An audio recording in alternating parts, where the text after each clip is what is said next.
news is out and on the air. Shizzy Whiz nuts wild, but we don't care. Morning Whiz and Coffee. Talk the news, he's a tease. Laugh it off, we're on the go. Shizzy Whiz nuts, start the show. Let's go. Get it, yeah, oh yeah. Headlines spinning in the breeze. Stupid jokes, he's such a tease. Sip the Java with a smile. Pants are off, but stay a while. Morning Whiz and Coffee. Talk the news, he's a tease. Laugh it off, we're on the go. Shizzy Whiz, let's start the show. Let's go. Get it, yeah, oh yeah. Headlines spinning in the breeze. Stupid jokes, he's such a tease. Sip the Java, wear a smile. Pants are off, but stay a while. Morning Whiz and Coffee. Talk the news, he's a tease. Laugh it off, we're on the go. Shizzy Whiz, let's start the show. Let's go. Get it, yeah, oh yeah. Serious is overrated. Every day we're caffeinated. Talk the town, but in a jest. Morning Whiz is always best.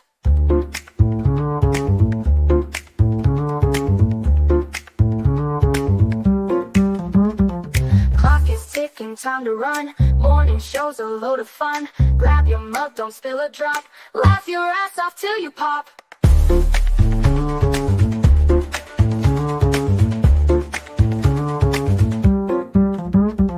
Clock is ticking, time to run. Morning show's a load of fun. Grab your mug, don't spill a drop. Laugh your ass off till you pop.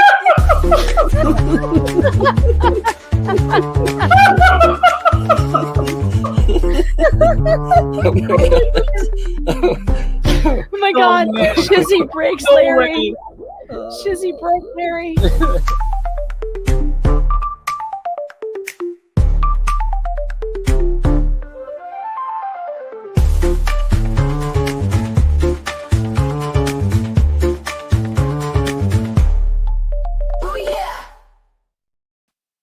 Good morning, everybody. How are you doing? I hope everyone had a good Mother's Day. All you mothers out there and all those people that made mothers happy. I hope you had a good one. It's so good to see you. Oh my gosh, I've got something for you guys. I worked on this last night, and I want to see if it gets me in any kind of trouble. It'll be good. It'll be good. It's something you're probably not going to be expecting. Man, what happened to my head? It's a pretty interesting one, and you get to hear it first here. So you tell me what you think. It might be too early in the morning for this, but I don't care because I want to do it anyway. I really got to do it. It's an ode to sovereign citizens everywhere. So enjoy. On a crack desert freeway, tags long expired, window full of paper signs, and a brain that's miswired. Up ahead in the rear view, I saw a cop hit the lights. My jaw clenched hard and my hands got sweaty. Time to film my rights. There he stood with a clipboard, a badge and no smile. I yelled, "Am I being detained?" He said, "Buddy, just wait a while."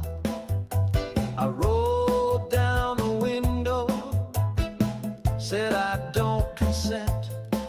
He said, "Cool, step out of the car." There went my rent. Welcome to the hotel, sovereign citizen. Such a weird phase. No legal base. Living the dream at the hotel, sovereign citizen. Where the laws are fake and the arguments break. Her mind was Facebook fractured.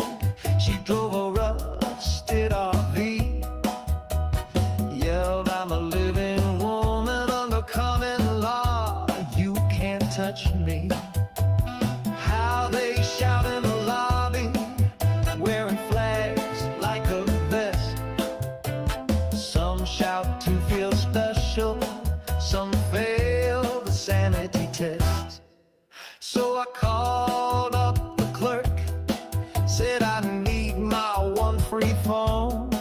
He said we haven't recognized monopoly money since you morons took the throne. And still those voices echo down the hall, screaming no jurisdiction as the judge sighed through it all. Welcome to the hotel, sovereign citizen. Such a loud crowd, screaming nonsense proud. Check in today at the hotel, sovereign citizen. Bring a fake ID from your printer. Crayons on their pleadings, their affidavits misspelled. She said, we're just travelers, man, we don't belong in a cell. And in the courtroom basement, they gathered with flair. They screamed at the bailiff with bloodshot eyes and got dragged down the stairs. Last thing I remember, I was screaming UCC, trying to leave through the exit marked Admiralty. Relax, said the night guard, we've seen your type before. You can talk in circles all you want, but you're still facing court. Trapped inside the hotel, sovereign citizen. No rules apply till the court replies. You can plead and wail at the hotel, sovereign citizen. But the judge won't blame when you're tossed in the cling.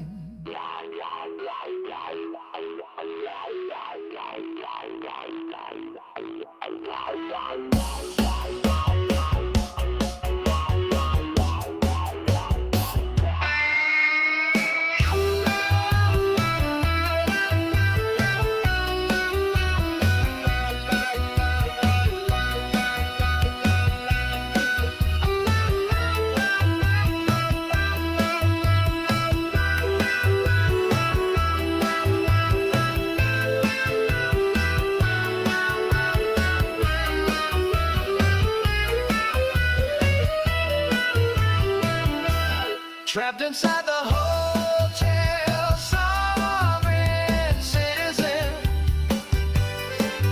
No rules apply till the court replies.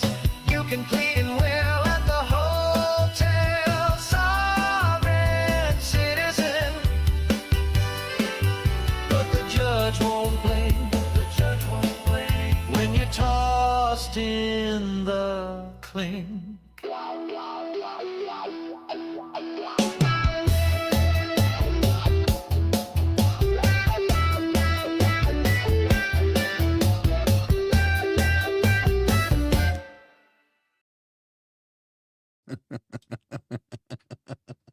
I hope you enjoyed that. Yeah, that was pretty fun to make. I did actually make a video for it, but I've got two versions of the song. One's a little longer, one's not so long, but I hope you guys enjoyed it.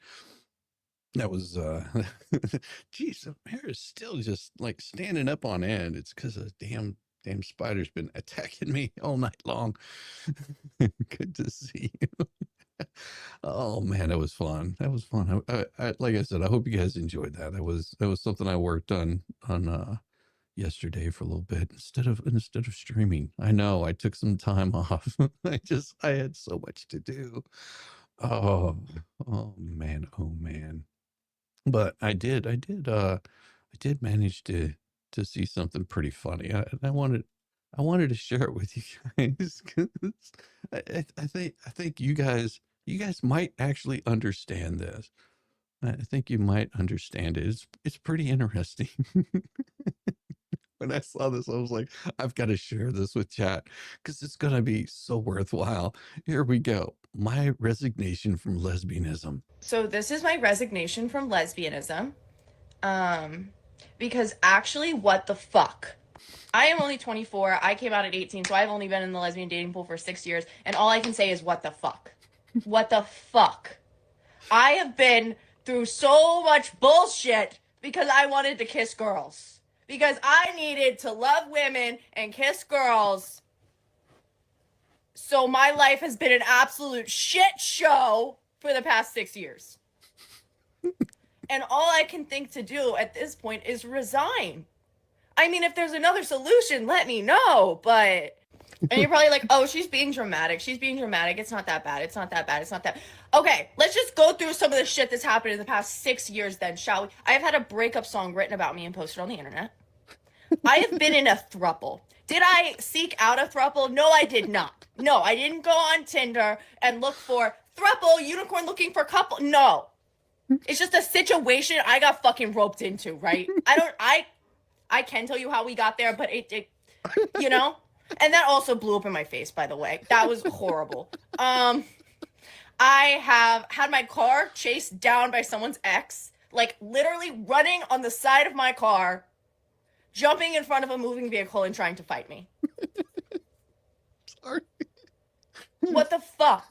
What the fuck? I've been cheated on and then lied to about it.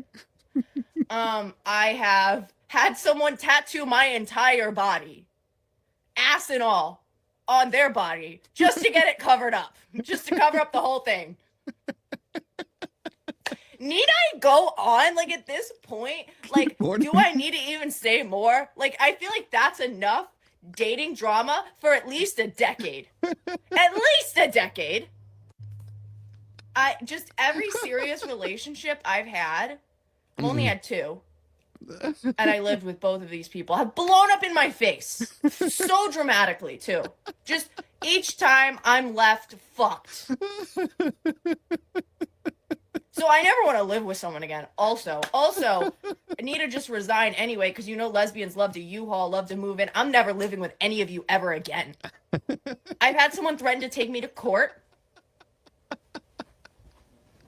Need I go on? Need I even go forward any farther? Like, honestly. The drama is insane. It's unprecedented. I'm sorry. It just... Oh, you got me start laughing. It's like, wait, that's what do you think guys go through? Now you understand. Oh, it gets crazy.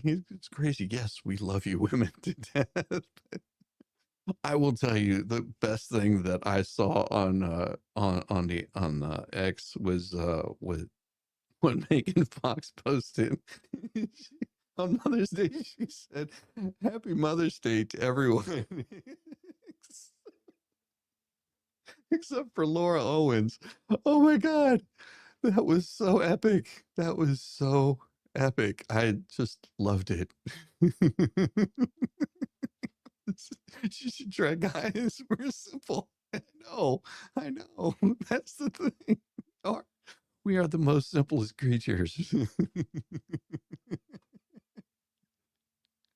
Oh, I'm sorry. It just made me laugh. It just made me laugh. I'm sorry, everybody. I couldn't help it. Oh, the evil, twisted history of Mother's Day. Mother's Day is in May. Happy Mother's Day to all you wonderful moms, by the way. Father's Day is in June. You do realize what this means, gents. You got your wife a crappy Mother's Day gift. You're going to get something just as crappy for Father's Day. I'll bet you're rethinking Roomba you got her. Huh? Well, if Father's Day came first, the average man would get a way better presents. Whoever planned the calendar was most certainly a woman. That's not to say that mothers don't deserve recognition. Of course they do. Moms are awesome. Congrats to all of you. My favorite mother in the animal kingdom is the skull giantia, the giant centipede. They're different than most centipedes, and not just because they can grow up to a foot long. They're brave hunters, feast on bugs, frogs, and even bats. But what's so unusually maternal about them is how much they care for their babies. The mama will lay their eggs and protect them with her body, striking any predator that dares approach. Then she waits. Once the eggs are hatched, the babies immediately start eating their mother, devouring her while she's still alive. The mom sacrificed herself, offering her whole body as the very first meal. It's why the Scologoperta gigantea very obviously only produces once in its lifetime. That's pretty interesting. Talk about an accurate analogy for motherhood. So I'm certainly not knocking moms. I wouldn't be out here without one. But there's a glaring lack of equality between the two holidays. Mother's Day was recognized as a national holiday in 1914. Father's Day wasn't recognized until 1972. From the very beginning, men were an afterthought. But to be fair, women were also an afterthought. It wasn't woman who lobbied for the holiday, but florists and card companies. After some initial resistance, the Senate rejected the idea on the first try. The holiday finally took off in part from lobbying by florists and the holiday card companies. The whole story of Mother's Day is sick, twisted, and sad, and is actually created by an American woman named Anna Jarvis. Her initial move was as pure as the driven snow. Shortly before her mom died in 1905, she overheard her say, "I hope and pray that someone, sometime, will found a memorial Mother's Day." Anna Jarvis loved her mom and sought to fulfill her dying dream, and so she organized the first Mother's Day service at her church in 1908. Less than a decade later, the holiday was federally recognized. Nice, right? Alas, society treated Anna Jarvis like a kind of Scolopretenda Pendra Gigantea's babies treat their mama. Everyone profited from the holiday except her. As the crass commercialization of Mother's Day led her to the fight for the holiday to be canceled. One of Anna's final acts while she was still living with her sister Lillian was to go door to door in Philadelphia asking for signatures to back an appeal for Mother's Day to be rescinded. Obviously, this was lousy PR for the florists and greeting card companies, so they did the logical, sensible thing. They threw Anna Jarvis into an insane asylum. Once Anna had been admitted into the sanatorium, Lillian soon died of carbon monoxide poisoning while trying to heat the rundown house. Police claimed the icicles hung from the ceiling because it was so cold. Anna herself died of heart failure in November of 1948. Anna Neville left the Marshall Square Sanitarium, and you'll never guess who paid the bills to keep her locked up. The greeting card companies and the florists.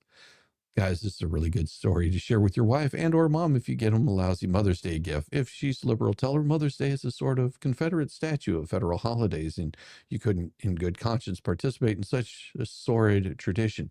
I totally wanted to get you a great gift, but when I thought about what the evil patriarchy did to poor Anna Jarvis, I couldn't morally do it. Pro tip, sadly not while telling her this story. If you can fake crying, go for it. But be sure to add, of course, Father's Day is next month, and none of our founders were institutionalized by the patriarchy.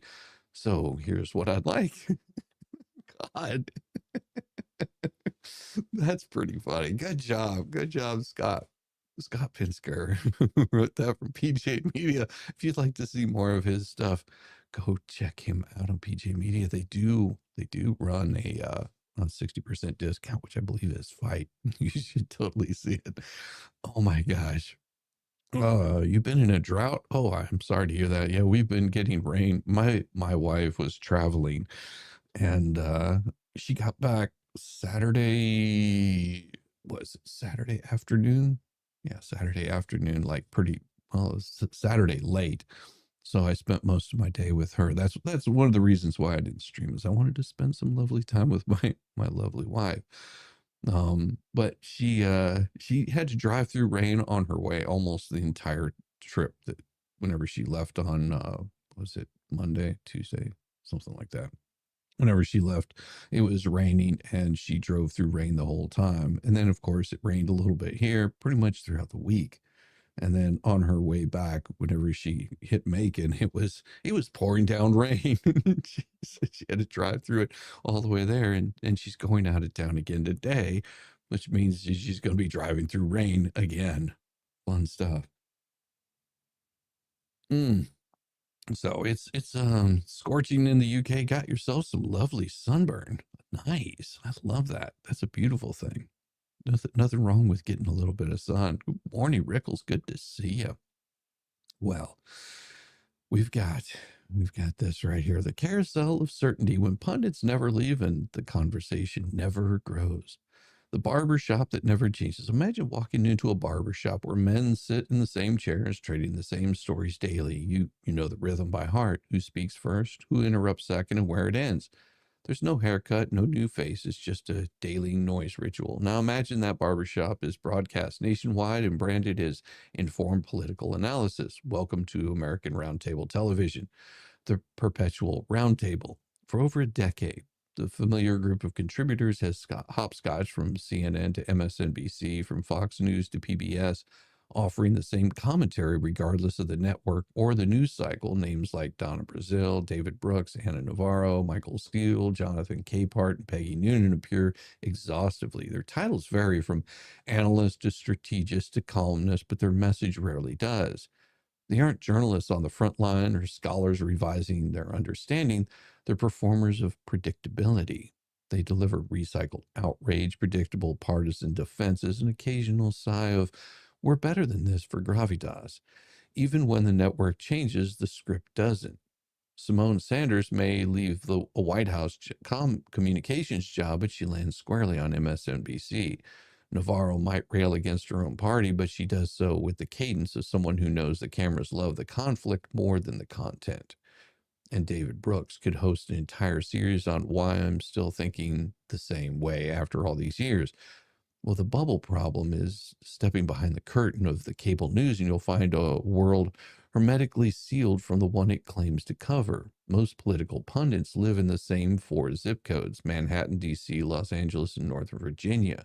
They don't just share studios, they share drivers, dinner tables, agents, and the vacation rentals in Nantucket. It's not a panel, it's a club. Well, this bubble is not ideological so much as institutional. It doesn't matter whether a pundit leans right or left. Their greater loyalty is to their profession, habitat that's unspoken rule. Don't upset the cocktail circuit. Don't challenge your own side too sharply, and never stray too far from the Overton window of your booking producer. When an insider makes a bold statement, it's rarely a risk. It's usually a signal of shifting groupthink, not independent thought. And if that signal is off, they get ghosted. The bookers stop calling. They lose their seat at the Sunday brunch roundtable that decides what America is feeling this week. This is the bubble problem. Our national discourse is being shaped not by those who've walked the streets of Youngstown, Toledo, or Kenosha, but by people who talk about those places while sipping $19 Pinot La Diplomat. We're not governed by the informed. We're managed by the insulated. The illusion of diversity is modern television panels look diverse. The visuals are deliberate.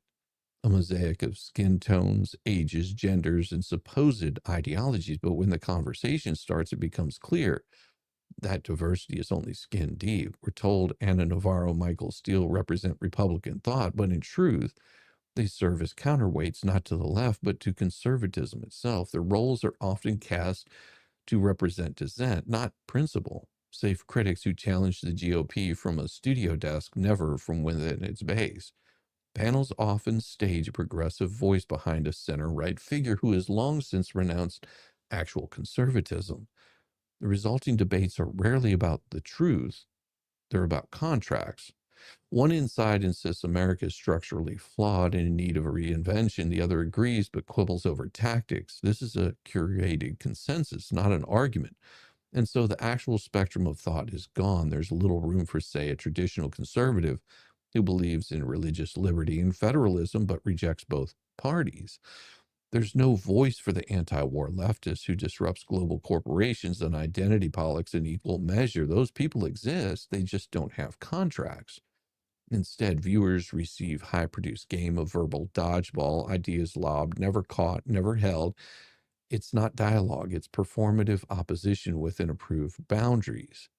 The panel table may be round, but the opinions are squared off, filed down, focus grouped until they no longer offend anyone or enlighten anyone. And what's missing? These panels do not include the people who live with the consequences of the policies debated. Where's the foreman of the Midwest who sees EPA rules getting his industry? Where's the teacher watching diversity, equity, inclusion mandates override classroom authority? Where's the immigration business owner trying to make payroll during tax season? Where are the Selena Zitos, the small town columnists, the long haul truckers with more wisdom in their logbooks than most Georgetown roundtables have in their teleprompters? These people just don't write tweets or wait in green rooms. They listen, they report, they live. This absence isn't regrettable, it's destructive. By locking panels into a 30-person carousel of recycled opinion, we're excluding 330 million Americans from the national conversation. So, under what authority? At the heart of the problem is this uncomfortable question: why do these people get to define the national narrative? They aren't elected, they aren't scholars updating peer reviewed work. They're historians, journalists breaking new ground, or even regional voices with local credibility. Most haven't worked in public service or private industry in decades, and yet they speak with the authority of Roman senators, as though the average American is simply awaiting their learned commentary to know what to think. When Walter Cronkite or Edward R. Morrow spoke, they did so with earned gravity because they had reported from war zones. They challenged power. They risked real consequences. Today's pundit class risks nothing but a smaller following. They've grown famous not for changing minds, but for staying in place.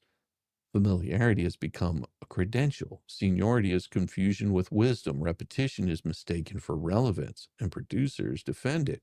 Why? Because these pundits test well. They're not controversial enough to lose viewers, not radical enough to break the mold. They become the perfect infotainment product, provocative enough to trend on X, but polished enough for prime time. So here we are, a democratic republic whose soul is being dissected daily by a close guild of unaccountable narrators. And when society allows a handful of well-lit, unchallenged personalities to interpret it, every crisis, scandal, and election without rotation or review, it loses the very thing democracy demands: fresh judgment. The remedy: we don't need to cancel anyone. We must rotate them out. America could benefit from a concept borrowed from Congress, but too rarely applied to media: term limits. Not enforced by law, but by courage. Producers must stop favoring the familiar and start broadcasting the unheard. Feature a rotating panel of people: a nurse from Tulsa, a mayor from rural Ohio, a Gen Z factory supervisor from Pennsylvania, a veteran now teaching high school civics. Put a mic in front of someone who's not been coached for cable news, but who's lived the consequences, not just commented on them. Reward networks that seek novelty, but not in graphics, but in perspective. Spotlight the thinkers who surprise us, who say something that hasn't been said 1,000 times before, and give them airtime. To regional colonists, emerging historians, blue collar professors. God, this guy's writing is amazing. Ooh. And even the stubborn, thoughtful contrarians who still read the footnotes. Final word: my problem isn't that today's pundits are wrong, it's that they're done. Their commentary is reheated leftovers served as fresh debate. Their loyalty is not true, but to tenure. If we continue to turn to the same 30 people to explain a country of 330 million, we will continue mistaking consensus for clarity and repetition for wisdom. And the nation, badly in need of both, will suffer. And beautiful. David Manning. Manny is a writer passionate about truth, clarity, and challenging systems that fails those they claim to serve. He brings a sharp eye, a steady voice, and deep sense of purpose to everything he creates. So if you like the way this guy writes, check out PJ Media stuff. Very cool. Good to see you. Yes, you are welcome. You are right on time, Stephen Bear. William, I can confirm that is correct. I hope so. This is a nice heavy to medium rain soaking the garden well, but the dreaded lightning and thunder. We are high desert, need rain. Oh, you're in the high desert? So you're like, that would be like New Mexico. That's what I remember the high desert being. Mm, very cool. Very cool. Howdy, howdy, howdy. Well, we do have some other pretty interesting stories, and some of these are a little bit old, so forgive me if I draw past. Good morning, Ragusa. Good to see you. Oh yeah, let's see here. Make sure that we get this next one. I didn't really noticed this one too much whenever it came out because, well, I was super busy. We've got a Columbia University protest creates a dangerous new precedent for hatred. For the past year or so now, students have taken it upon themselves to forego education in favor of loudly yelling their opinion about a situation they're barely involved with. I mean, don't get me wrong, we all have opinions and have the right to voice them. In fact, the social media these days is overflowing with opinions, and no matter how much you don't relate to some of them, it's your right to have one. But these students are going out of the way to partake in dangerous anti-Israel protests across the country, even to the point that they're defacing property or getting arrested. I thought for a while there that they would be dying down at the face of President Donald Trump's penalties against universities for supporting such protests. But apparently, this isn't the case. Earlier this week, over 100 people took part in a protest at Columbia University at the Butler Library. Wearing masks and sunglasses, they overtook the campus security to enter the library and partake in sounding off against Israel and those that support it with pro-Palestinian chants. As a result, the New York Police Department was called, and nearly all of the protesters were arrested for illegally occupying the space. This sets a dangerous precedent within the United States, with people sounding off their opinions, sometimes violently, for the sake of insisting that they're in the right. Now, I know what you're thinking. Yeah, but what about January 6th? Well, let's take a look closer at both incidents, shall we? On January 6th, protesters were sounding off against the unfairness of the political system that got Donald Trump ousted from office in the first place. I'm sure the media will paint these people as terrorists, but the truth of the matter is they had a right to be angry. You've seen what the Biden administration has done to our country since then, so they had a reason. And what they did wasn't even a protest. It was a call to listen, period. Now let's look at the Columbia incident. First off, what they're standing for pro-Palestinian. To remind you, Hamas bludgeoned innocent Israeli people when they overtook that particular territory, including harming women and children. This escalated the conflict between Israel and Hamas as it stands. These protesters apparently don't seem to remember that particular part of the war. They're only the one where they can hate the Jews and attack people as the way they see fit. This leads to even more dangerous point. They're supporting terrorism. Think about it. You have people that are in this country on visas, and they're willing to give that up in favor of what? Simply bashing someone that's even a little bit in support of Israel? You're kidding me, right? Hamas stands for absolute bloodshed within their country. And yet we have young American citizens who believe that the Palestinians are worth standing for, while innocent Jewish people are harmed nearly on a daily basis from hate crimes. And then there's the other factor. By entering the Butler Library, these people interrupted students that were studying for the finals, forcing them to leave and study elsewhere. I know how important an education is, as they do, but they don't care. They just need to sound off in their message loudly. So yeah, there is a big problem here. I know Trump and his administration are, and no doubt, giving the situation a hard look. It's hard to know what his solution will be, but I bet hiring more security, including active and retired officers, to fill the ranks would be a step in the right direction. But more importantly, I think communication is vital. Communication to explain to these people what the real threat is. They believe they're standing behind a noble cause, but they don't see the bodies that Hamas left behind, or the poor Jewish people who are suffering because of hatred drummed up by radicals who believe this is a proper choice. I do hope something is done about it, because the more dangerous, out of control protests like this we have, the more risk could result in injuries to American students and even to police officers. Miami Spice, good to see you. Good to see you. Now I know something to get Miami Spice up and dancing. So I'm gonna show you guys a rare look. And now this song is gonna be completely different. Okay. Just want you to, I'm giving you the heads up that this is going to be a completely different song than what you guys saw a minute ago. Well, it's not completely different. It's close to the same thing. But I wanted to share it with you because, well, that's what I do. I'm going to pull up this piece right here and let you guys see it. So give me just a second. Let me pull this bad boy up, because you get to see the very first video for this one. And I think you'll like this one, Miami. There you go. On a crack desert freeway, my tag's long expired.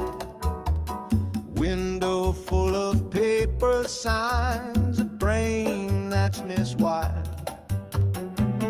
Up ahead in the rear view, I saw a cop hit the lights. My jaw clenched hard and my hands got sweaty. Time to film my rights. There he stood with a clipboard, a badge and no smile. I yelled, am I being detained? He said, buddy, just wait a while. I rolled down the window, said I don't consent. He said, cool, step out of the car. There went my rent.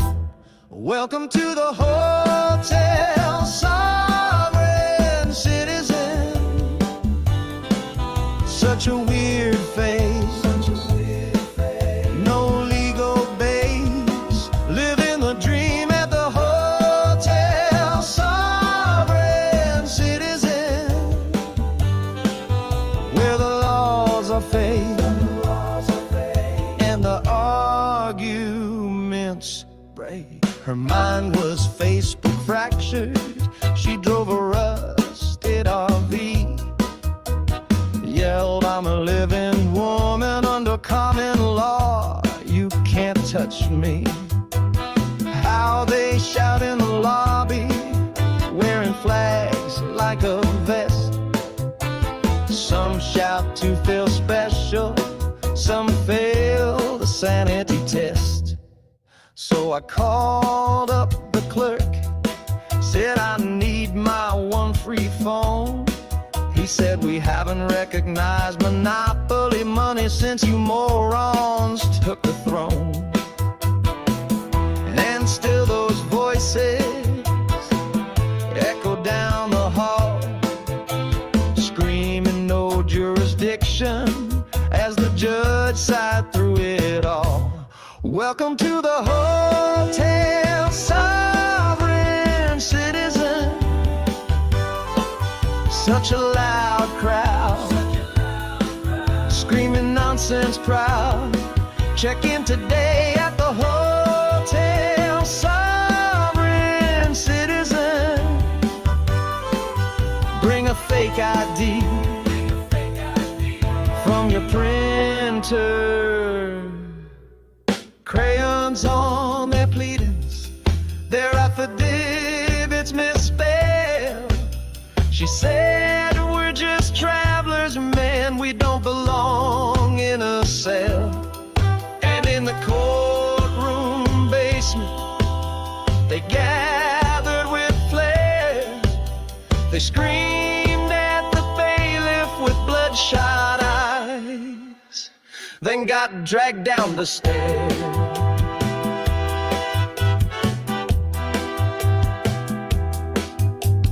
Last thing I remember, I was screaming UCC, trying to leave through the exit marked Admiralty. Relax, said the night guard, we've seen your type before. You can talk in circles all you want, but you're still facing court. Trapped inside the hotel, sovereign citizen. No rules apply till the court replies. You can plead and wear the hotel, sovereign citizen, but the judge won't blame when you're tossed in the clink.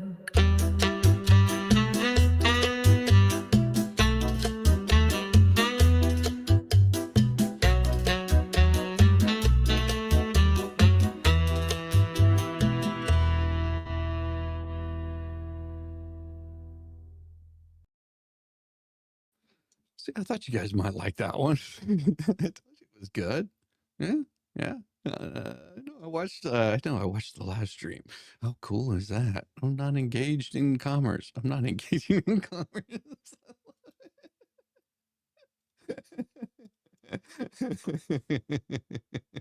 I thought you guys might like it, get a kick out of the video that I actually put to it, but the song's just a little bit different than the other one. It sort of feels a little more. Well, it sounds like it, doesn't it? It almost reminds you of that. Um, I just basically rewrote the words for it, so it's more of a parody than anything. So that was a little bit of fun. Hey, living life. Good to see you.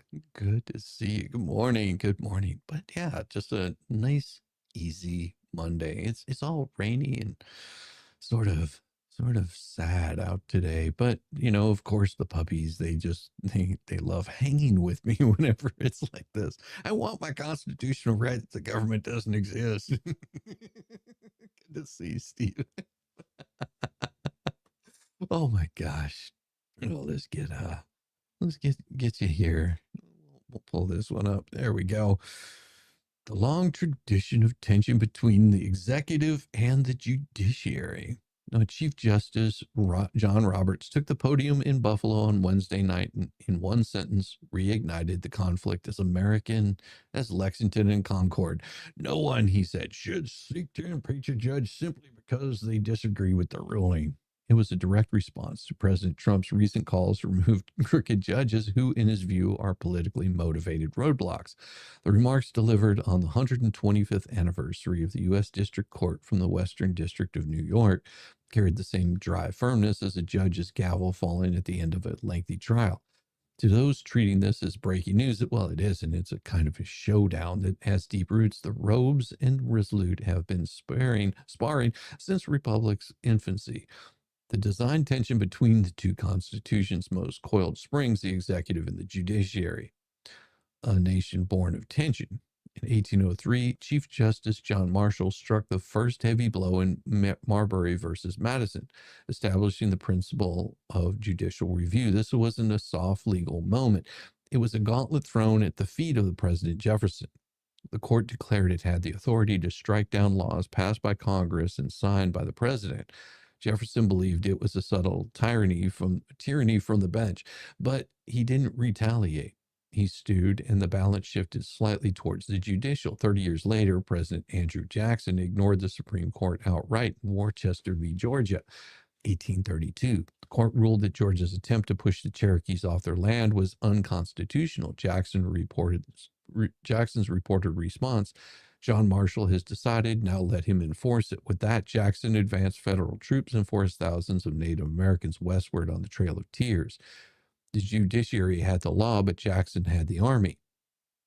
Executive muscle versus constitutional background. Lincoln later would suspend habeas corpus during the Civil War.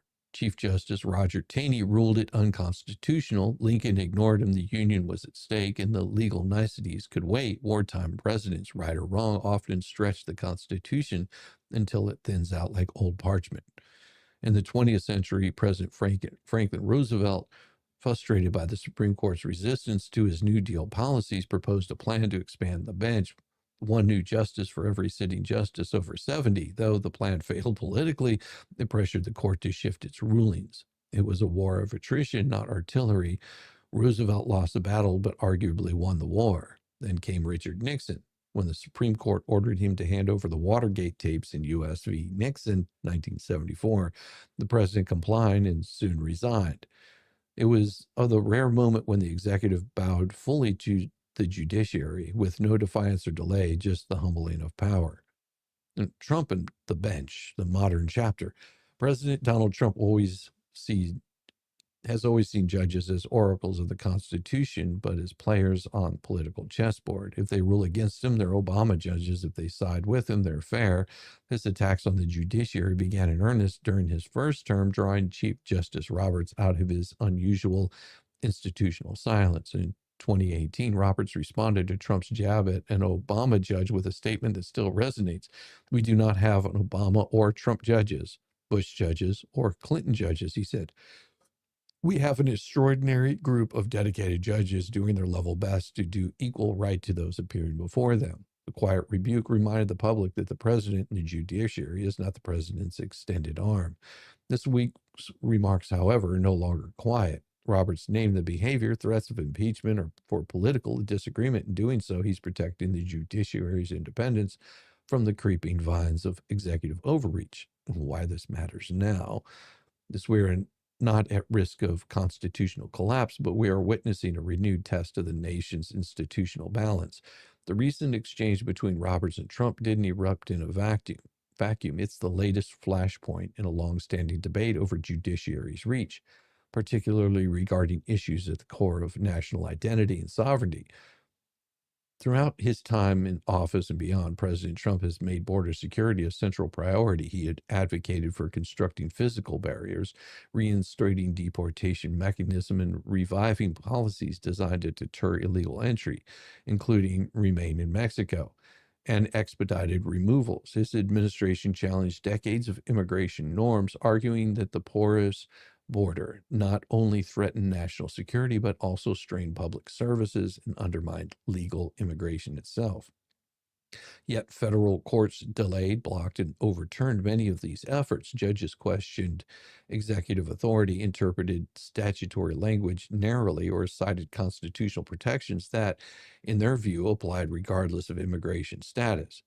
To Trump and his supporters, his judicial pushback wasn't a mere interpretation of law, it was obstruction. It represented, in their eyes, unelected judges overriding the elected will of the people in matters vital to national preservation.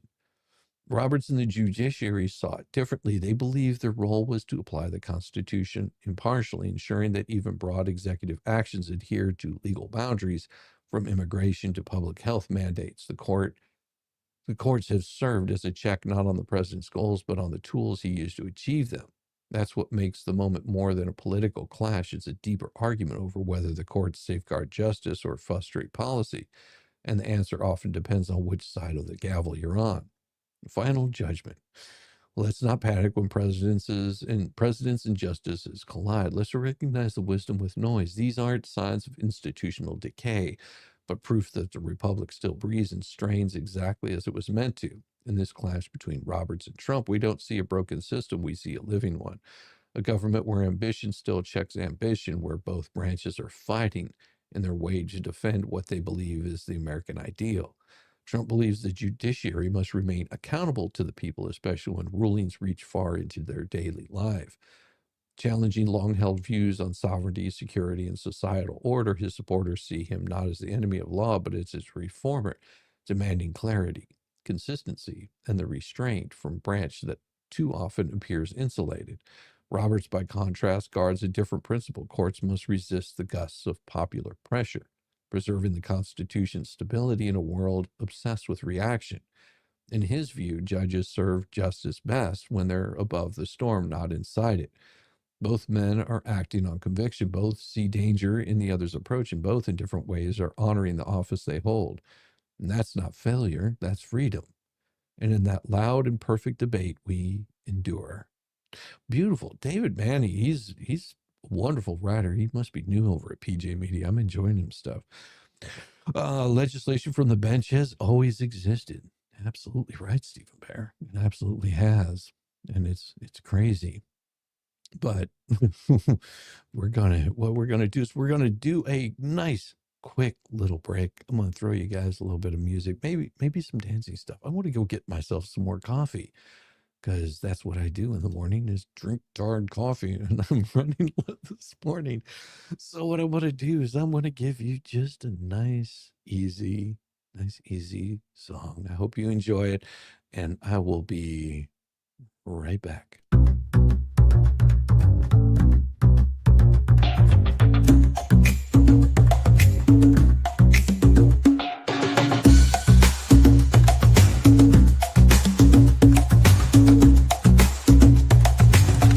Shizzy, when it's chat we thrive, where Shizzy does dance and memes arrive. No quiet moments, no dawn night. We laugh in funny sight. Oh, shitty's crowd, you're wild and true, with crazy gifts and jokes that flew. We're living pixels in the stream, a digital dream, a shared daydream. From shoutouts to those random screams, to inside jokes and endless memes. We talk and Shizzy winners chat, we thrive where Shizzy does dance and memes arrive. No quiet moments, no dull night. We laugh in funny sight. Oh, Shizzy's crowd, you're wild and true, with crazy gifts and jokes that flew. We're living pixels in the stream, a digital dream, a shared daydream. From shoutouts to those random screens, and inside jokes and endless memes. In Shizzy Winner's chat we thrive, where Shizzy does dance and memes arrive. No quiet moments, no dawn night. We laugh in funny sight. Oh, Shizzy's crowd, you're wild and true, with crazy gifts and jokes that flew. We're living pixels in the stream, a digital dream, a shared daydream. From shoutouts to those random screens, from inside jokes and endless memes. We type our hearts, we spam the love. Our chat rooms like a lit up club. Our chat rooms like a lit up club. Oh, Shizzy's crowd, you're wild and true, with crazy gifts and jokes that flew. We're living pixels in the stream, a digital dream, a shared daydream. Ooh, yeah, we come together night and day. We laugh, we play in our own way. A family in a cyberspace, loving hearts in this virtual place. Oh, Shizzy's crowd, you're wild and true, with crazy gifts and jokes that flew. We're living pixels in the stream, a digital dream, a shared daydream.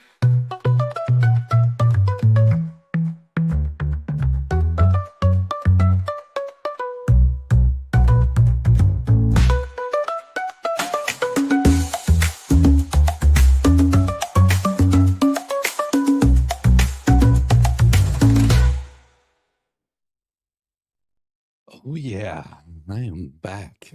And somebody was saying, "Where are you watching the Karen Reed trial today?" Well, you know where you should be watching it today, and I want to forward everybody over there just because, well, that's what you should be watching it at. Got it. You got it going on with the Broken Baker, Mo in the Deep End.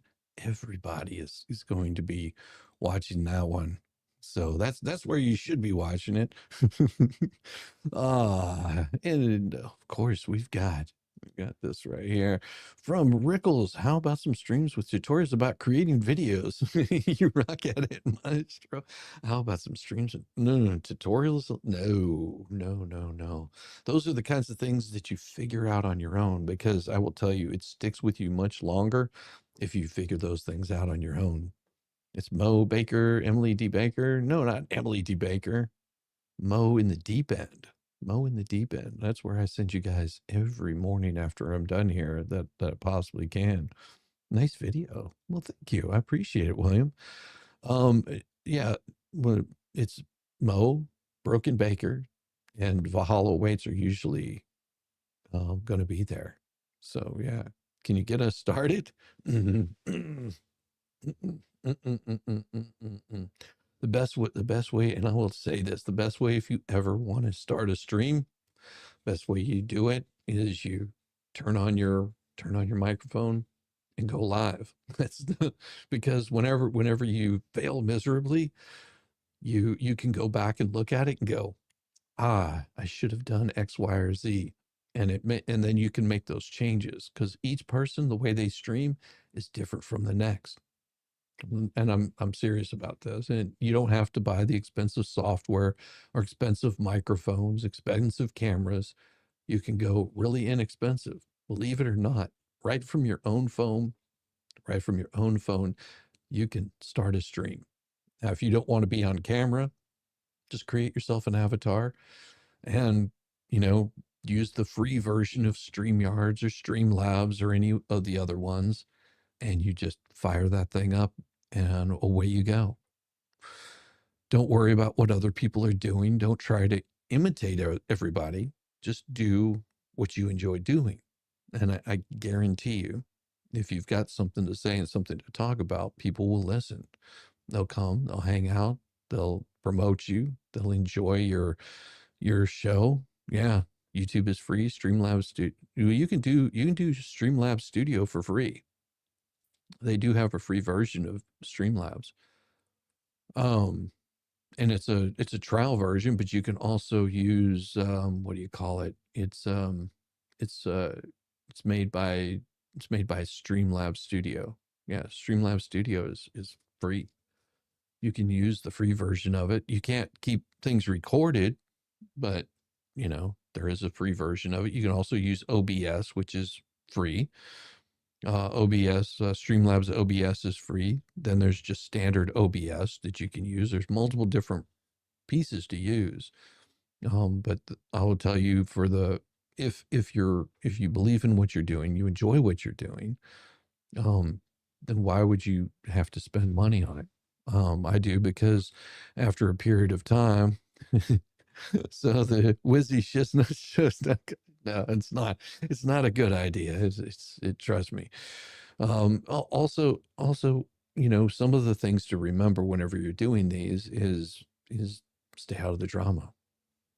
That's one of the perfect things to stay out of, is if you get involved in drama, and I don't mean just, you know, just your regular, you know, reporting on news or talking about news. I'm talking about taking out a personal beef with people and stirring up problems. Just because you're trying to get more views never works, because those views, people just come to see that drama. They come to see the fight. They come to see the argument. You know, they want to see what Joe is responding to Jim about, and they want to see the fight continue. A lot of people live for that. That's why I avoid all those things as much as possible. Feeling misunderstood in one easy lesson. Exactly. But I do have to bring something up here, because Rickles said, how about some stream tutorials? Yeah. Thank you very much, Rickles. I appreciate it. That is nice of you. Thank you for the storms and for everything else right there. Thank you very much, Rickles. Mo is the ginger genius. Yeah, Mo's awesome. The Window Lickers Big Fun Show. You can do whatever you want to. Argue with yourself. Exactly. A lot of times it ends up being that you are talking to yourself. Here's something pretty simple to remember. My very first stream that I did, I had 1 or 2 people watching. And I joke not. And one of them came on, which would have been Dance Biker Dance, you know, bright guy out of the UK, that decided to come in and hang out with me and let me know that my sound was off and all kinds of crap.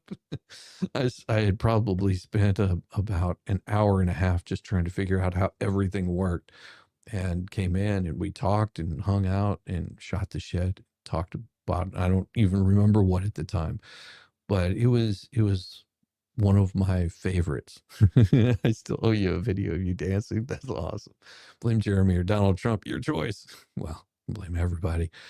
But that's what streaming is about. It's not all about just having a you know, something to say. Sometimes you can say so much without having anything to say. I know people that all they want to do is talk about music or building gaming computers, or building things, or taking care of animals, like Roseman Ranch.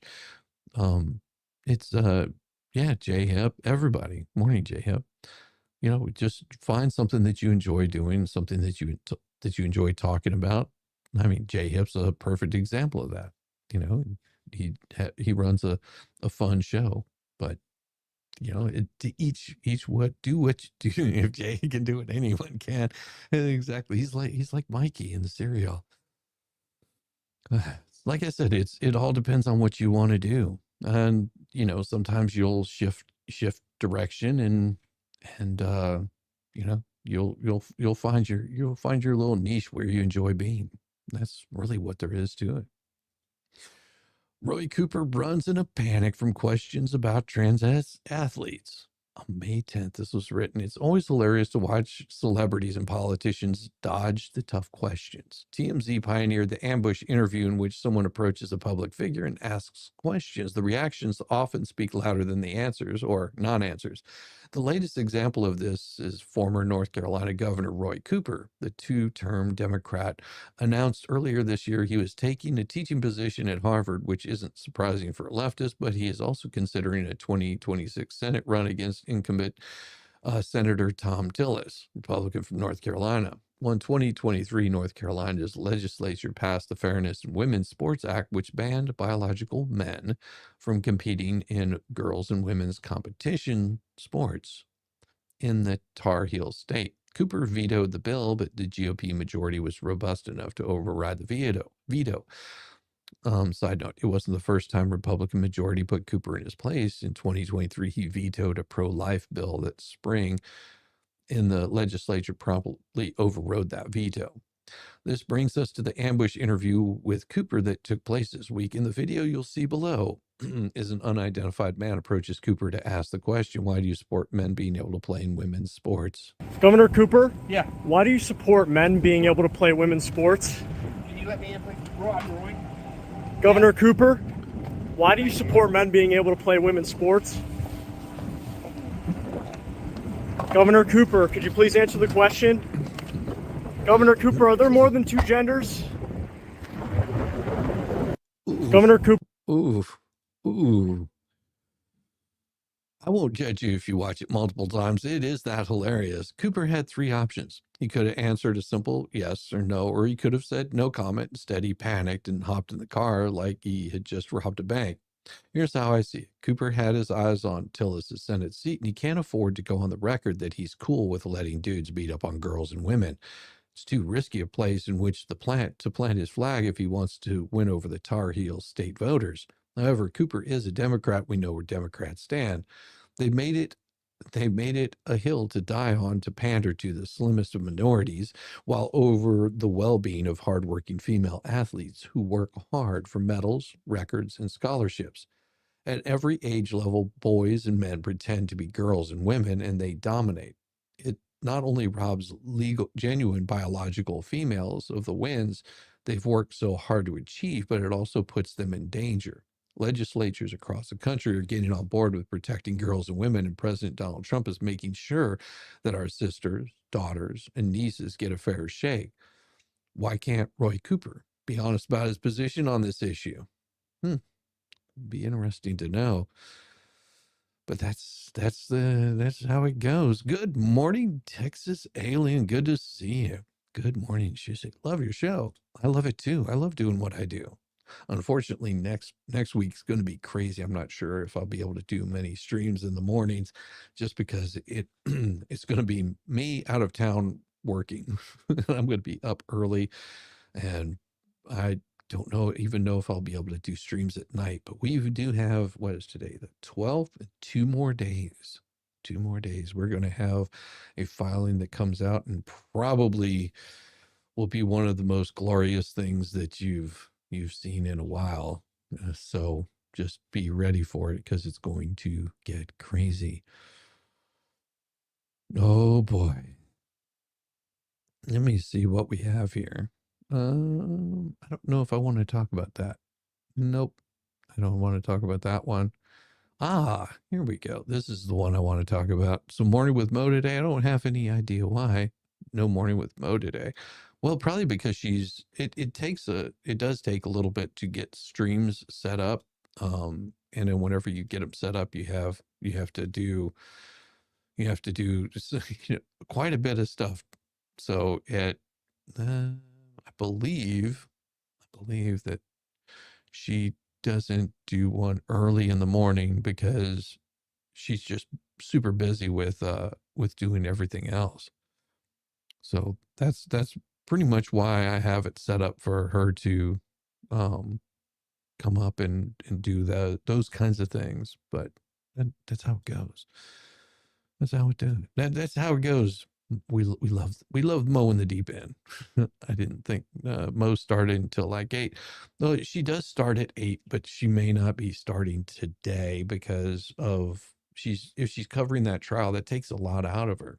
You realize that, and this is one of the reasons why I'm not able to do trial streams, is because Mo is in a good position where she can do those trial streams and be there for multiple hours, because she doesn't have like your typical 9 to 5. She's made her mark in doing like live streams, and so she has that time to do it. I have a regular 9 to 5 job, so I actually have to, work in the morning, and then I don't have time to stream. So there's sort of that toss off balance that you have to find in doing my streams. That's why my streams are in the mornings and in the evenings. But Mo had to take kiddo to the doctor. Oh, that sucks. Sorry to hear that. Yeah, it does happen. Does happen. Yeah, I'm pretty stupid and I can kind of do it with a lot of help. That does happen. It does happen. You could always do a stream there, J Hip, on how to get started. You could always give people a good reason to fire up streams. Yeah. Everyone make sure you hit that thumbs up. Yeah. See, and I'm really bad about reminding people. I'm horrible at reminding people to hit the thumbs up, like, subscribe, throw money at me like I'm a stripper on a pole, that kind of stuff. Always bad about doing that. And no, I will not be taking my clothes off this time. This time. Silence. Oh, sorry. I'm being funny. All right, let's see. Hypocrisy, thy name is Hog. DNC vice chair now opposes gender racial quotas, and you'll never guess why. David Whole Hog is the Democrats' party version of Greta Thunberg, only skinnier and with lesser upper body strength. I'm sorry, that's pretty funny.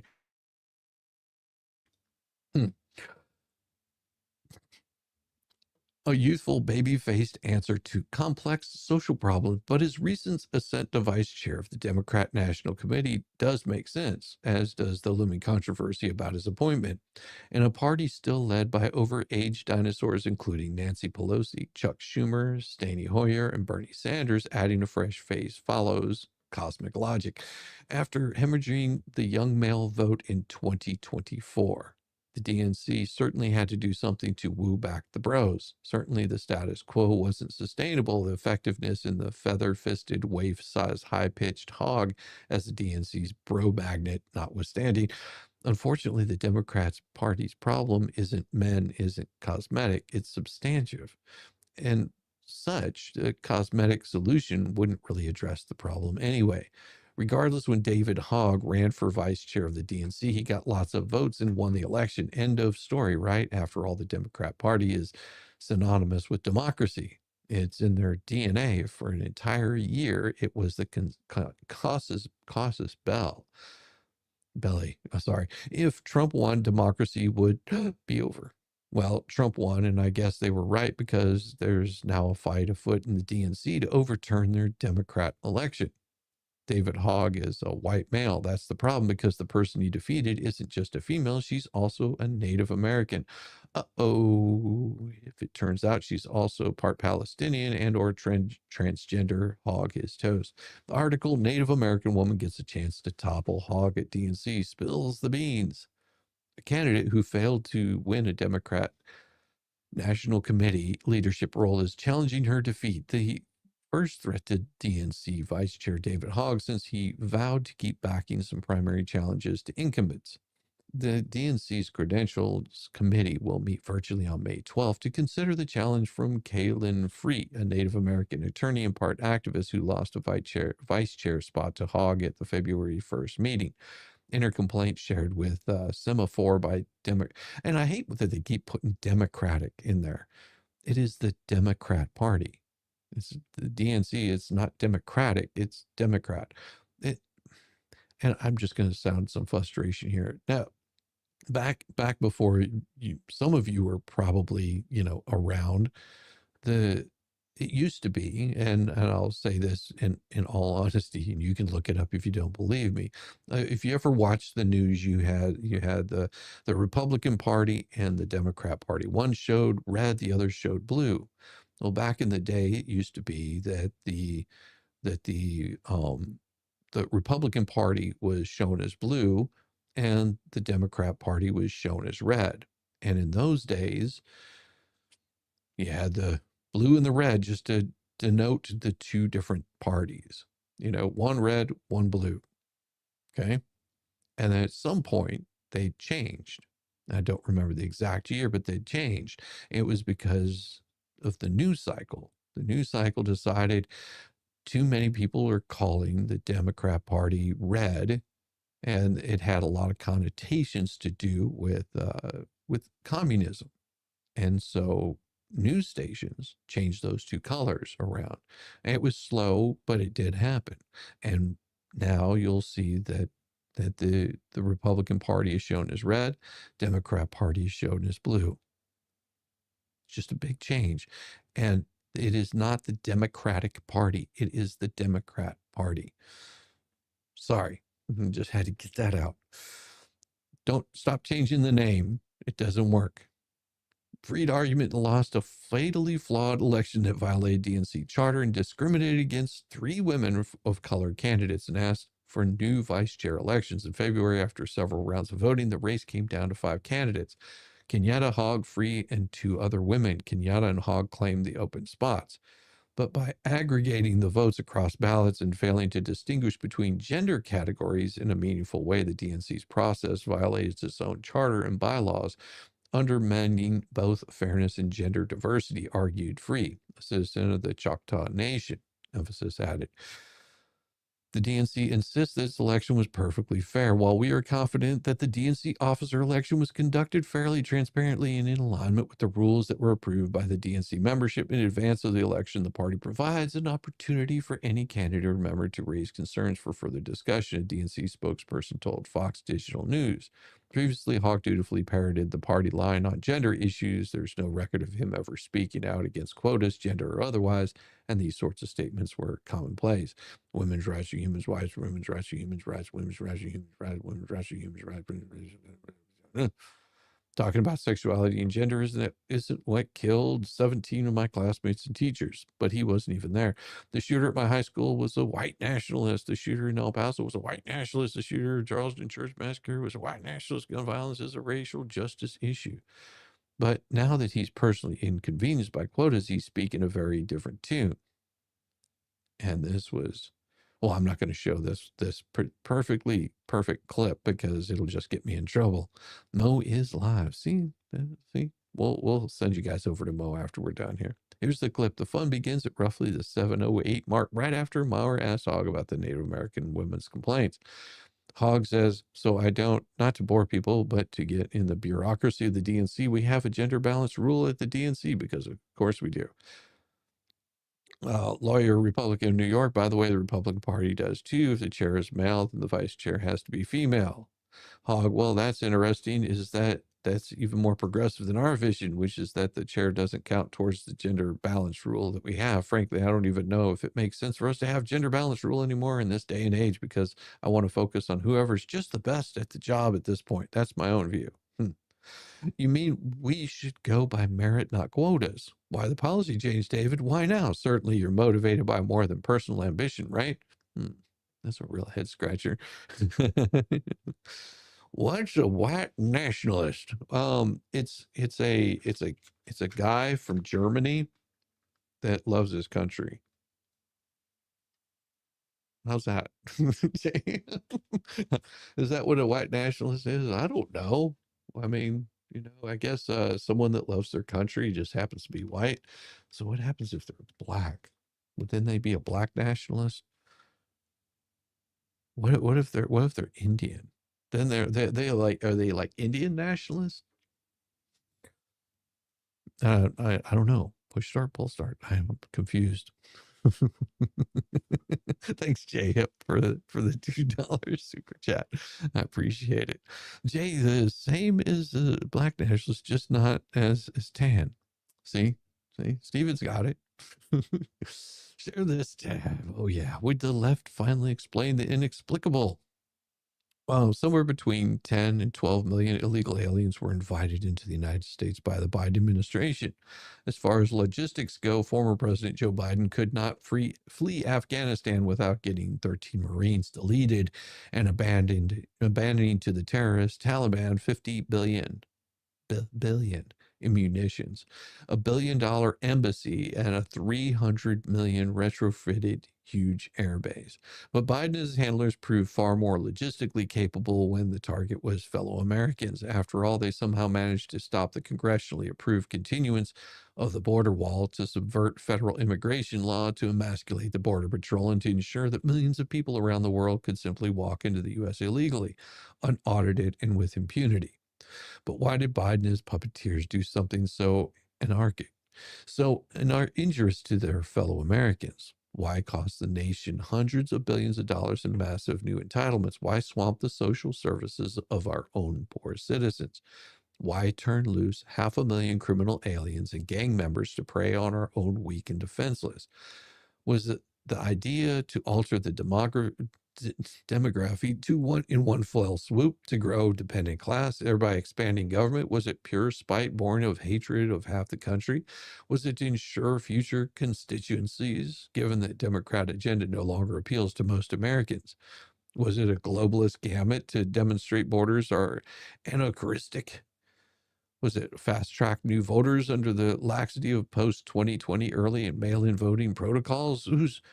Those who perpetrated the greatest ruse in American presidential history by staging the Biden presidency will never tell us what their ultimate agenda was. They knowingly fixed the 2020 primaries to ensure a non-composed Biden would be nominated under the cover of the coup lockdowns. They kept him in his basement while operatives radically altered the voting laws in key swing states. And part of those were Republicans, by the way. For the next 4 years, they put their waxing effigy into hermetically sealed cocoon, one of avoidance of the press, 3-day work weeks, and 4-hour work days. Yet Biden could still not read huge font teleprompted scripts. He could not finish a simple call for unity without snarling, screaming, and damning his opposition as semi-fascist, ultra-MAGA, and garbage. Was the point to salvage the Democrat Party for one last hurrah before the squad, the Sanders socialists, inevitably took over and destroyed it? Was the idea behind clearing a primary field and pointing to decrepit good old Joe Biden from Scranton veneer? Or was it more sinister still, than the sense that the deliberate Biden facade was a godsend for the left? Did his pseudo-centrist cover ensure that his handlers, the Obama crowd, the DEI chauvinists, the Sanders socialists, could enact the shadows, the most radical agenda since 1933? Will anyone ever tell us why they endangered and nearly ruined the country with a zombie president? Why did the left break every prior pretense of legality and fair play in trying to wreck an entire legal system just to destroy Donald Trump?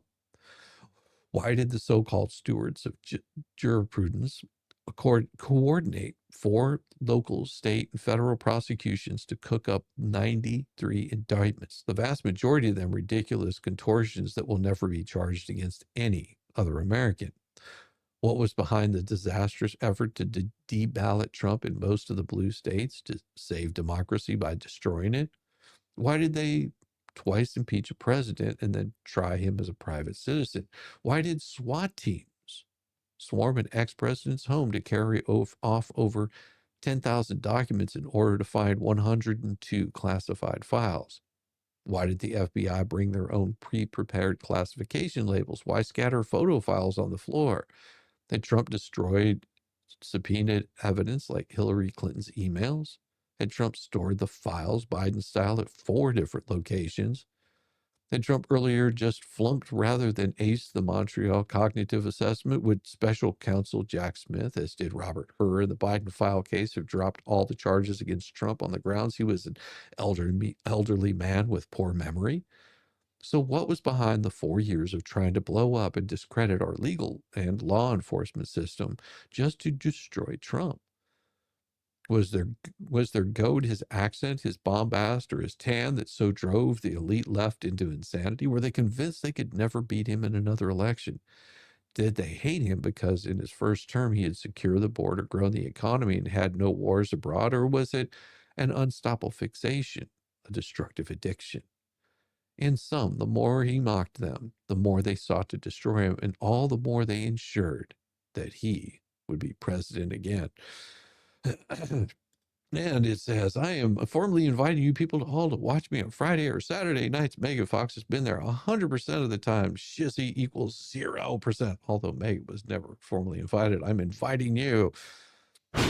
Oh, shame on you. Shame on you. I appreciate the invitation, but you have to remember that on Fridays I do FNL with the expert.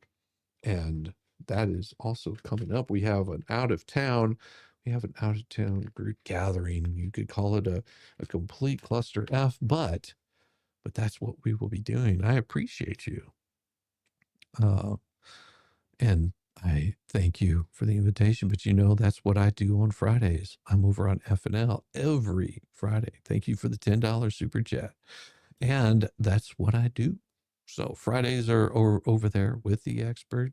Starts at usually 9 o'clock, but this week I won't be there. But everybody else will be. And just to promote that a little bit, here you go.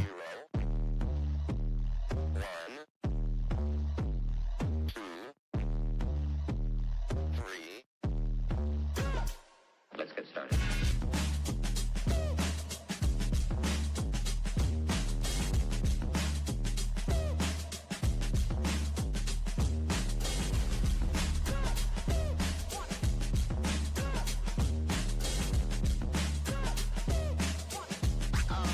Oh, that's real good.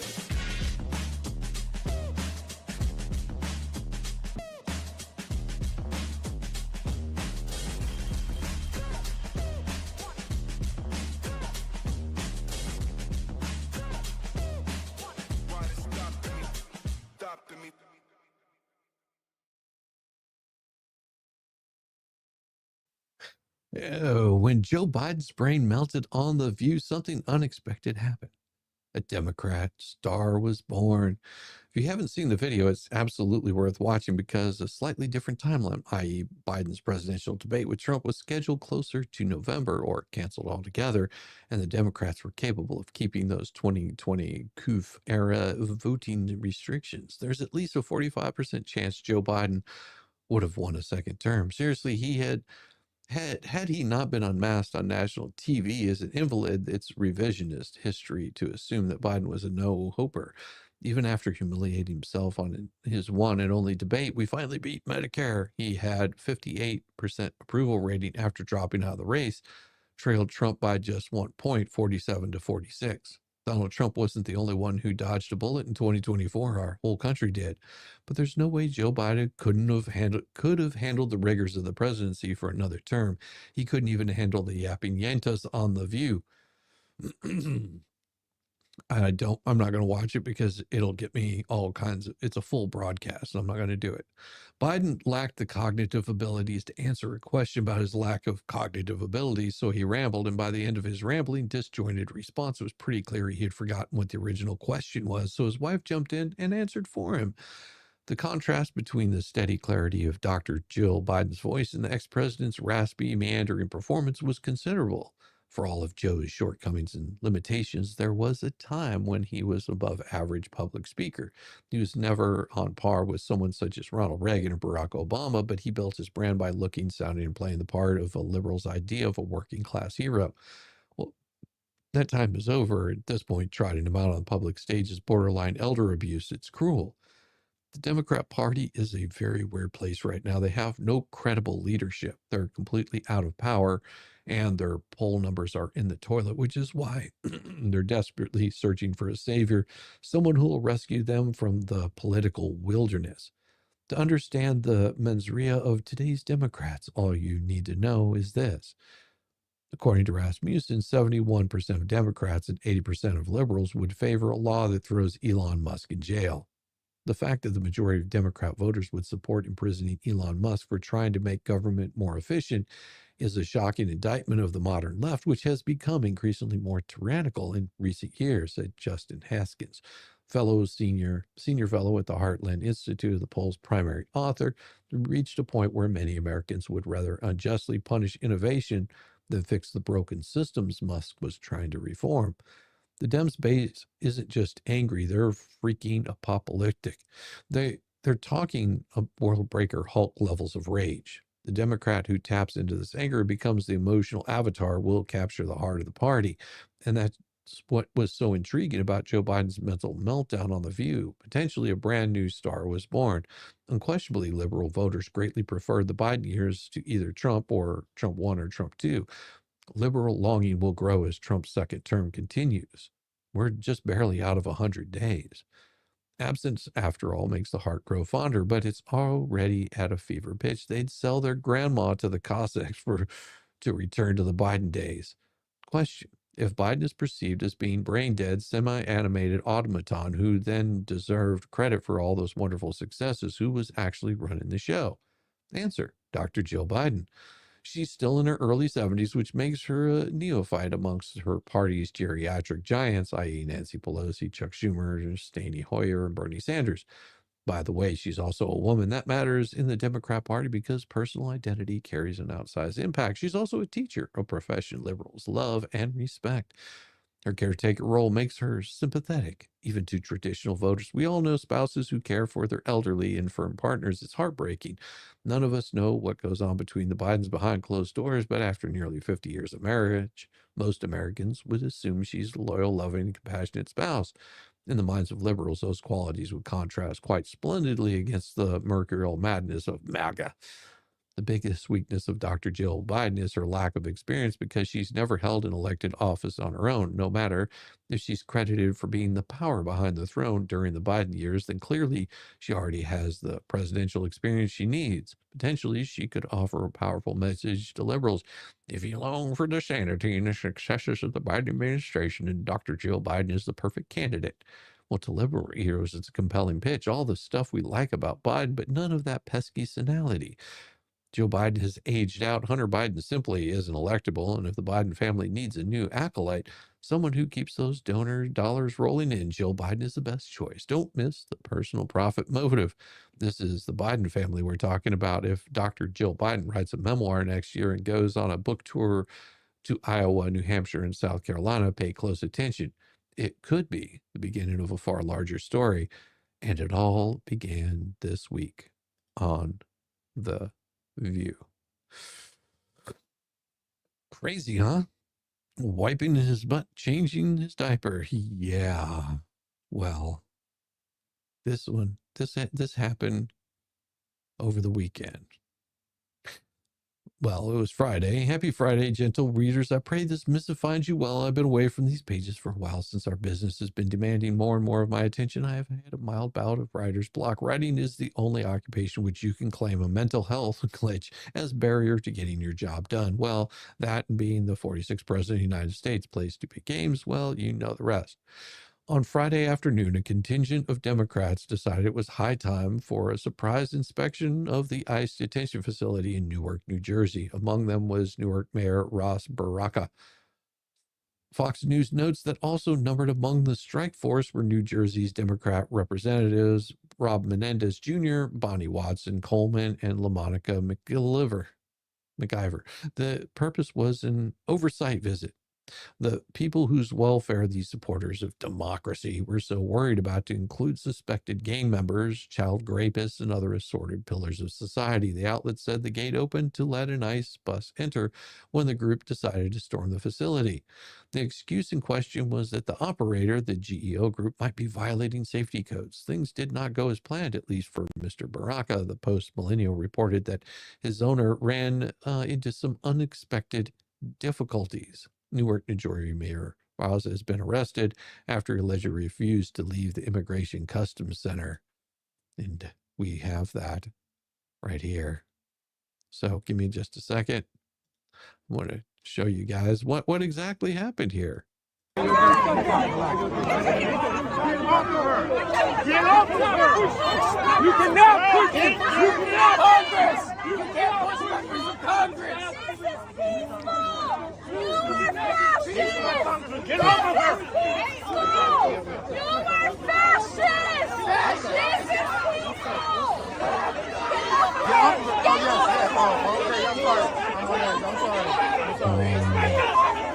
Yeah, it looks peaceful, doesn't it?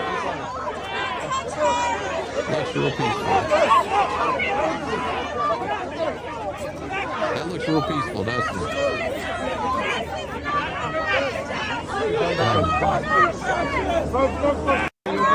That looked really peaceful, didn't it? Well, there was more. Put your hands on me. You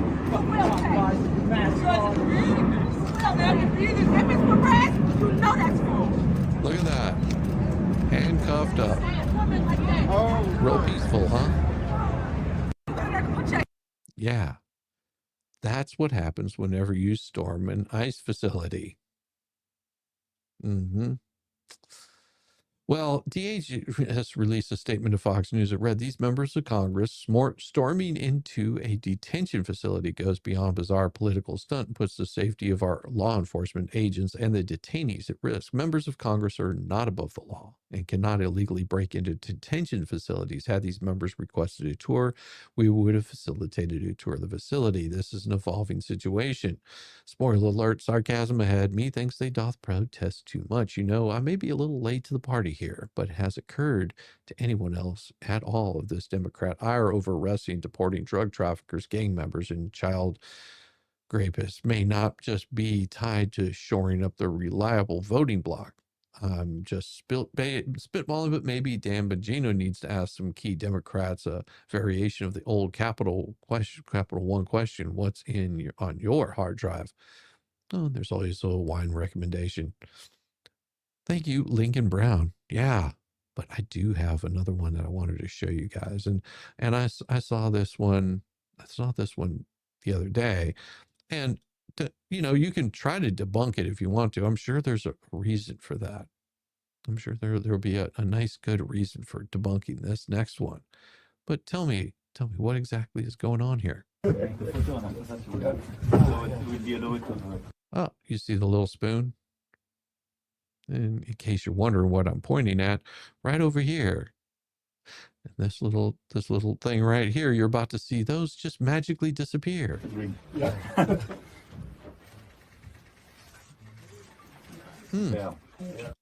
Interesting, huh? Interesting.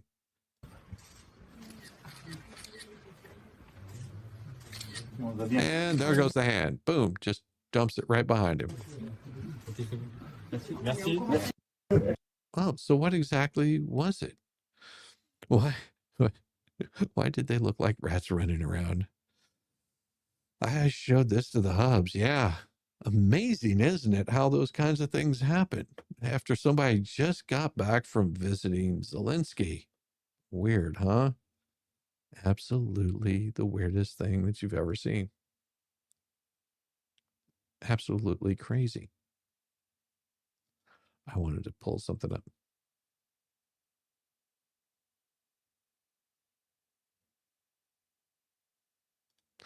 Oh yeah, that one's glorious. Oh, I don't know if I can show it to you. I don't know if I can show this to you, but I want to show you something. What was it? It would be some of the Colombian booger sugar. That's what people are suspecting it was. But this is what I wanted to show you. I just had to show it because it's so damn funny. So damn funny. I am being repressed. I'm being repressed. Yes, I would show you the whole thing, but I can't, because what'll happen is I'll probably get in all kinds of problems. It does happen. I do tend to get myself in trouble whenever I show some of those clips. It does tend to happen. Me showing certain clips will get me in trouble, but there's more of them. And you know, I guess this is one of my favorites right here. I just got to show it to you. Hello. My name is Inigo Montoya. You killed my father. Prepare to die.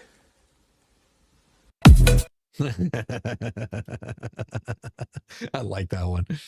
Oh, I want a strawberry. Genius never gets old. I know. It's wonderful. Where do I find these great items? Where do you find these great items? They just come rolling at me really fast, really hard. Can't help it. It just does it, you know? But we also have this wonderful little tidbit right here. This is the blue-haired hippies all lack a street education. Call me a silly goose, but I remember watching the news when I was a kid growing up in Detroit and seeing resilient, soap-dodging Marxist hippies becoming intimately acquainted with the business end of policeman billy clubs, thus compelling them to rethink their rebellious plans for the evening. Hilarity ensued, and oh my, how things have changed. Yes, they indeed have changed, and I suspect that they will be happening more and more often as they're known to do. These things just get crazier and crazier.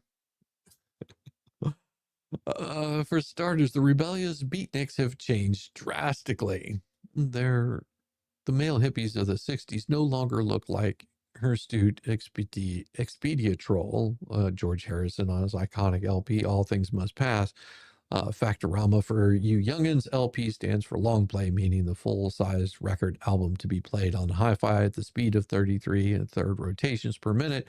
LPs usually contained roughly 10 songs compared to a 45, which was a smaller record that typically contained one song per side and was played at the speed of 45 RPM. EPs were extended play records that usually contained 4 songs and thus were somewhere between a 45 and an LP. Okay. Today's abreacts, whether male or female or otherwise, have become nothing more than a collection of blue-haired brats who, unlike their counterculture grandparents, are so boring that they put a can of Red Bull to sleep.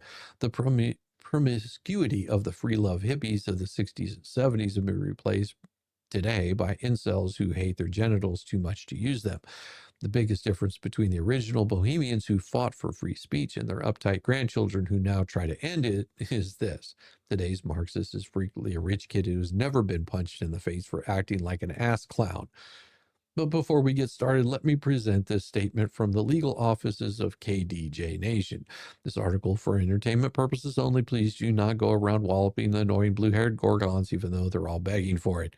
Now that I have covered my barahuki from criminal prosecution, I can tell you no one has taught these commie stains the meaning of the word accountability. Factorama, today's communist street turds look as though them fell face first into a tackle box.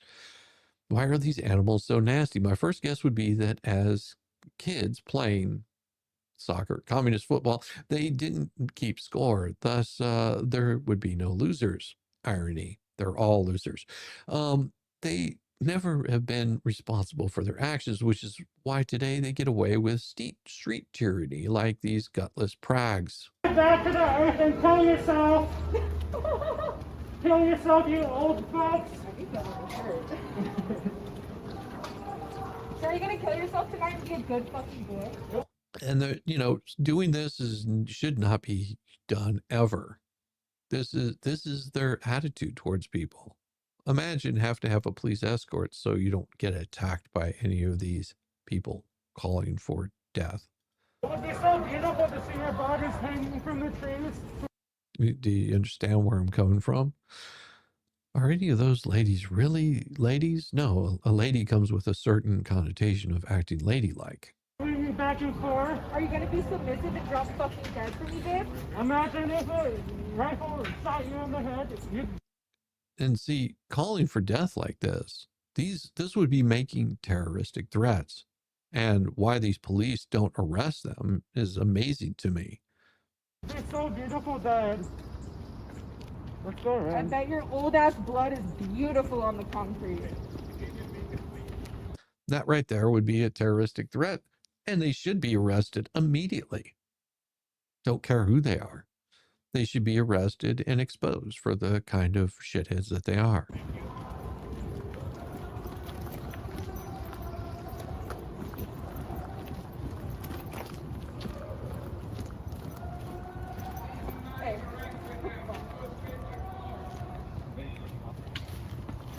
Here they go.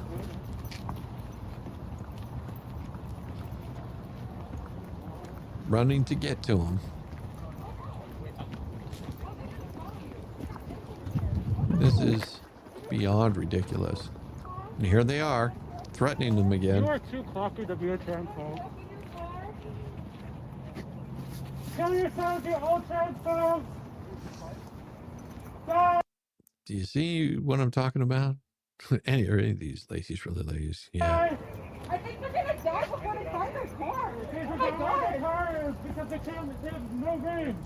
They can't remember where the car is. They should not be driving. Yeah. These two should not be These are not driving. safe drivers. What? You're drunk? She's drunk. She can't drive. You don't know. She's drunk. She can't drive. She's She's drunk. She can't drive. She's drunk. She can't drive. Imagine harassing a couple of old people like this. Why? Why would they be doing this? This is just beyond bad. She's drunk. She can't drive. Kill yourself, She's drunk. That's probable cause. She can't fucking drive. Kill yourself. Violated the Washington State false imprisonment law. You walked in prison because you ran into me? Yeah, I mean, what kind of people does this? That's just horrible. Kill yourself, you old bastard. Okay, let's get in quickly, please. They can't do that. Look at them. I mean, they're driving a Toyota Prius. This is like gentle parenting, main character disease. All right, yo. Let's not break a hip now. You look like you don't have a single thought in that mind. You're just following. Thank you. You guys have a good day. Peace. Don't try to throw me a ratchet joints. Kill yourself. Yeah, just imagine going through life like this. You miserable fucks. Drop dead. Drop fucking dead. And of course, he's going to stand in front of him. Now, you wouldn't want to do this in Georgia. And there's a reason why you wouldn't want to do this in Georgia. Because in Georgia, as soon as I step into that vehicle, that becomes an extension of my property as part of the castle doctrine. And you causing problems like this would end up with you being arrested, or you would have new breathing holes. Drop fucking dead.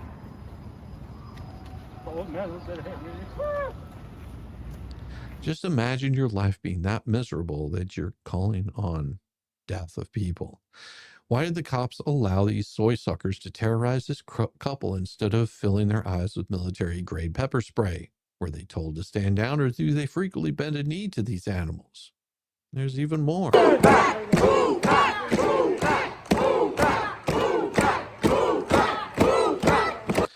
Now, see, if this was happening in any other place, this would be handled as them being basically a mob and starting a riot. And they would normally call in to have National Guard handle these 10, 20 people and have them arrested immediately and detained. And then they would serve charges, because this is not the way that you're supposed to behave. As you can see, they'll get away with it.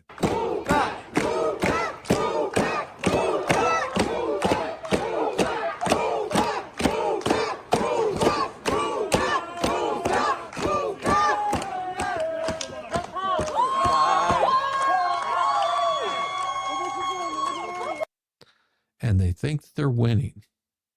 Well, we do things a little different in New York, as you'll see here.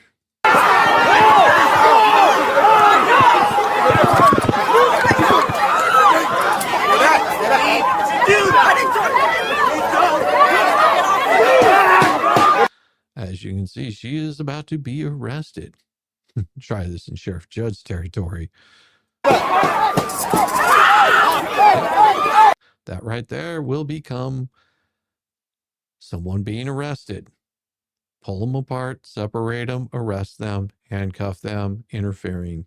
Just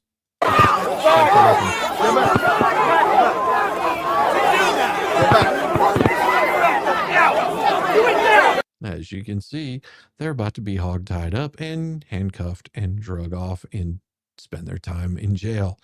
Someone needs to follow these morons and get photos and footage of them so they can be exposed and see how it feels. Well, you also have seen was Andy No. Andy No has already been assaulted multiple times for doing just that. And they tend to figure you out pretty quick whenever you start exposing them because they don't like being exposed.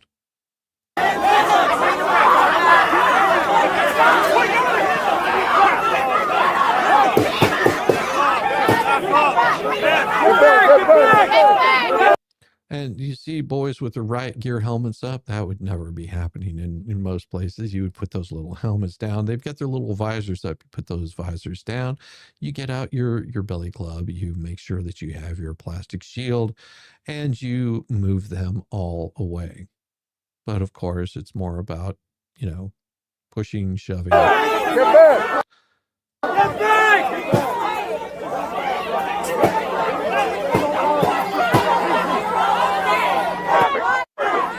Yeah, this is just an absolute chaos.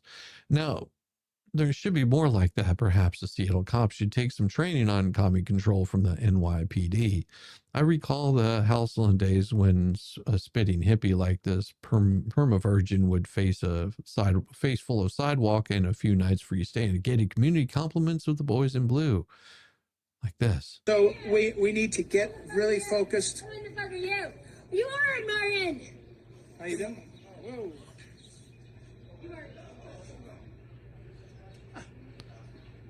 So and she should have been immediately arrested. That right there would be assault.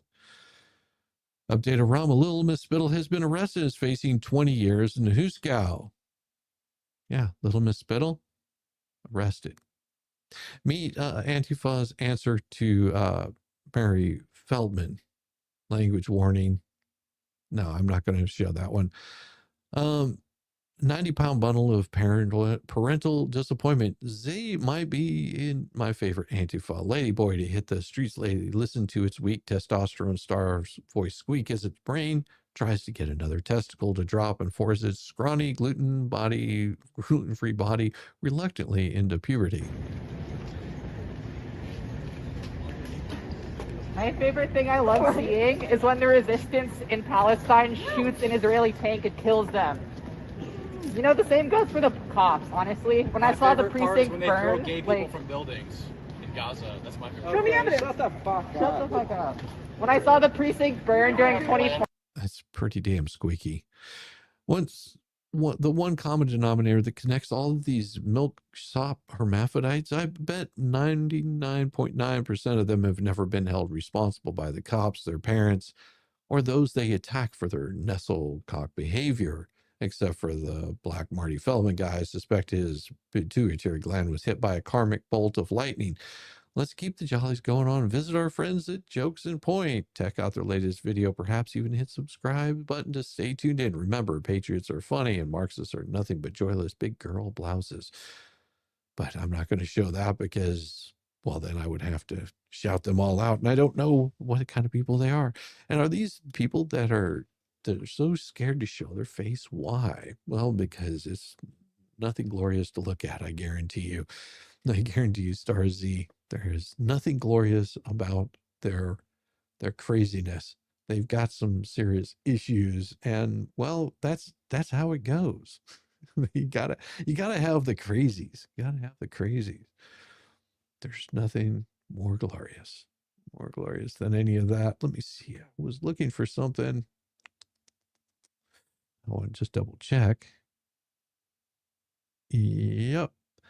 That's what I thought. Everyone, you have a wonderful, wonderful day. I'm going to be sending you over to go check out Zebecca or Mo. It'll be one of those, but they'll be starting, I believe, at 9:50, 8:50. But yeah, another day of Karen Reed, more trial. And I would pull up my recap, but it is too long for me to do today, and I just don't have the time to do it. I really wish I did. My week has been completely just derailed and busy. Are these people too scared to show their face? And chat. Just, hey, Iron Rabbit, good to see you. Good to see you. You have a wonderful day. And with that, everyone, make sure that you come by a little. See, my hair's got this like constant like standing out. I need to go get my hair cut is what I need to do. I just was like, But yes, tonight I will be having a stream. Hopefully I'm able to get everything done that I need to get done. I might be able to read that recap from Karen Reed. I think it was pretty good, pretty spot on. But like I said, I haven't had time to spend, watching every single minute of it. So that's what sort of held me up. Everybody have a wonderful day and see you guys very soon.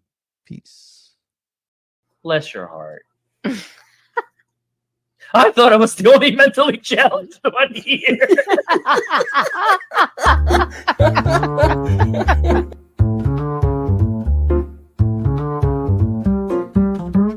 Get it, yeah, oh yeah.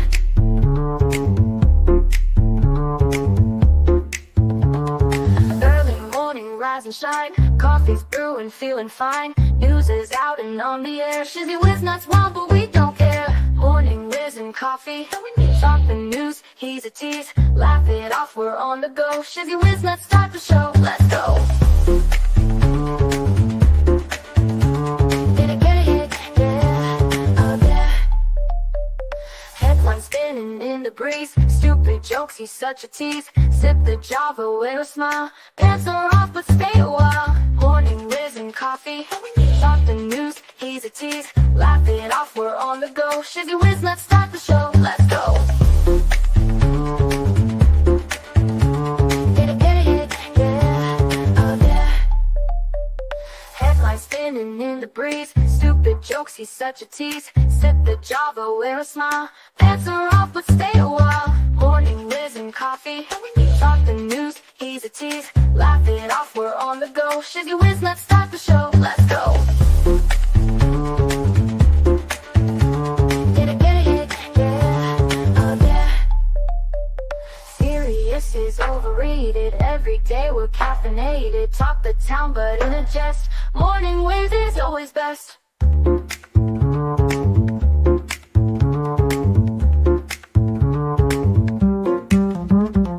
Clock is ticking, time to run. Morning show's a load of fun. Grab your mug, don't spill a drop. Laugh your ass off till you pop.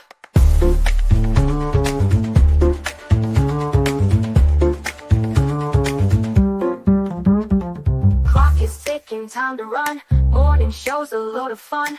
Grab your mug, don't spill a drop. Laugh your ass off till you pop.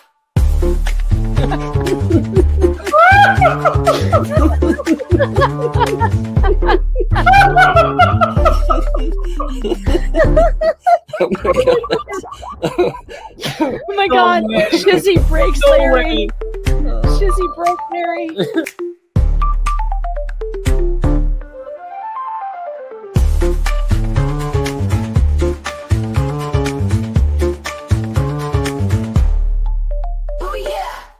You still here?